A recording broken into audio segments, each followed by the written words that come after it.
Unter Zubehör finden wir dann noch Tools zum Bildschirm, Fotos aufnehmen, aber auch NeoVim ist installiert. Das finde ich auch sehr interessant, dass NVIM mit installiert ist.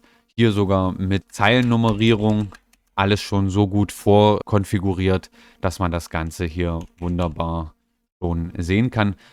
So, dann Barrierefreiheit haben wir noch Dasher und Onboard für die, die jetzt zum Beispiel eingeschränkt in der Bedienung der Maus sind. Gut, das ist alles in allem das normale Parrot Home.